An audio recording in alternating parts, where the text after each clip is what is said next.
Uhusiano mzuri hauonekani kwa kelele. Unaonekana kwa mambo madogo ambayo yanafanyika mara kwa mara, kwa utulivu, bila kutangazwa.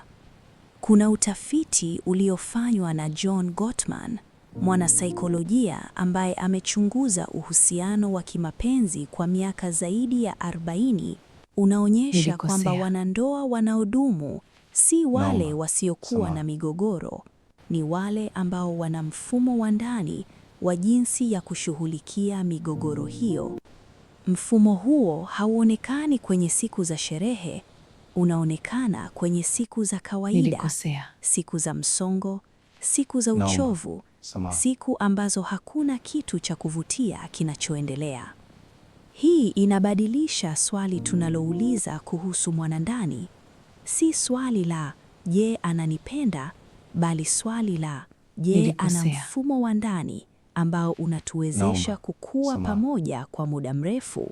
Tabia ya kwanza inayostahili kuzingatiwa na makini ni uwezo wa kukaa na mazungumzo magumu bila kukimbia.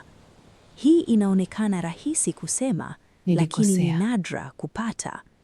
Wengi wetu tumekuwa katika mazingira ambayo migogoro ilikimbiwa, ilifinikwa au ilishughulikiwa kwa hasira. Kwa hivyo, mwanamume aliyejifunza kukaa, kusikia bila kujiamini mara moja, kuuliza bila kuhukumu, ana ujuzi ambao haukuja bila maumivu ya kujifunza. Wanasaikolojia wanaita hii emotional regulation under stress, uwezo wa kudhibiti hisia zako mwenyewe wakati mtu mwingine anakuambia kitu kinachokusumbua. Utafiti unaonyesha kwamba wanaume wengi, si kwa sababu ya udhaifu, bali kwa sababu ya jinsi walivyofunzwa, mara nyingi wanaingia katika hali ya emotional flooding haraka zaidi kuliko wanawake wakati wa migogoro. Kwa hivyo, mwanamume ambaye amejifunza kukaa na mazungumzo hayo, ambaye hajatoroka wala kufunga mlango wa kihisia, amefanya kazi ya kujifunza ambayo si ya kawaida.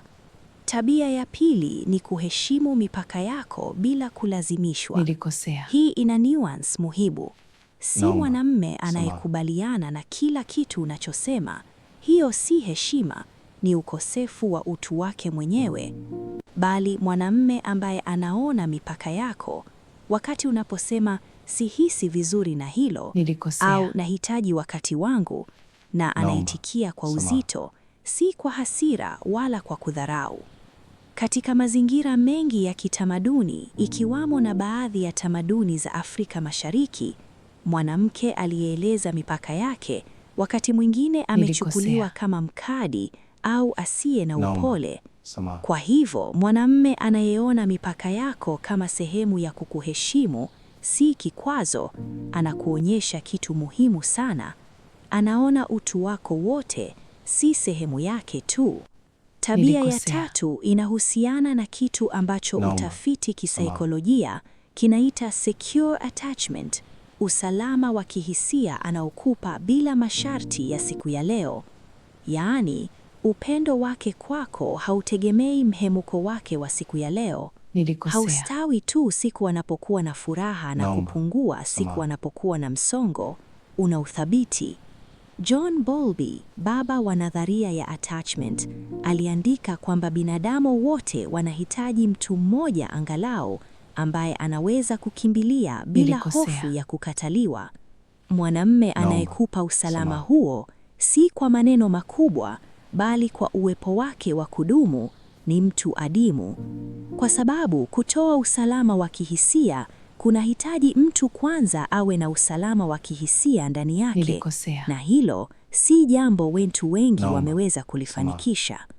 Tabia ya 4, na hii ina uzito wa kipekee, ni uwezo wa kukuona ukikua bila kujisikia kutishiwa.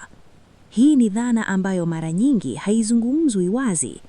Wanandoa wengi wanaanza vizuri, lakini wakati mmoja wao anaanza kukua, kupata kazi nzuri, kupata ujuzi mpya, kuwa na utu wake zaidi, mwingine anajisikia kutishiwa. Hofu hiyo inaweza kujificha nyuma ya wivu, udhibiti au kutokuridhika bila sababu inayoonekana. Mwanamume ambaye anafurahi ukuaji wako, ambaye anakusherehekea bila kujisikia kupunguzwa, ana kitu ambacho wanasaikolojia wanakiita non-zero sum thinking kuhusu uhusiano. Anaelewa kwamba wewe ukifanikiwa hakumaanishi yeye kushindwa. Mtazamo huo si wa kawaida, na pale unapoukuta una thamani ambayo haiwezi kupimwa viupesi. Tabia ya 5, na hii ina uzito wa kipekee, ni uwezo wa kuwajibika bila kulazimishwa. Mwanamume anayekubali makosa yake kwa utulivu, bila kulazimika na bila kufanya makosa lako kama sababu ya kukushambulia. Inaonekana rahisi, lakini fikiria ni mara ngapi umekutana na mtu ambaye anasema nilikosea na naomba msamaha bila kusema lakini wewe pia. Ni nadra.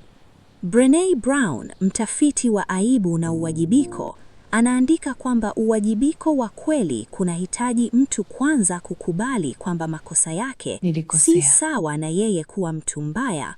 Mtu anayeshindwa kutofautisha kati ya nilikosea na mimi ni mbaya, mara nyingi ataepuka uwajibiko kwa sababu inaumiza sana.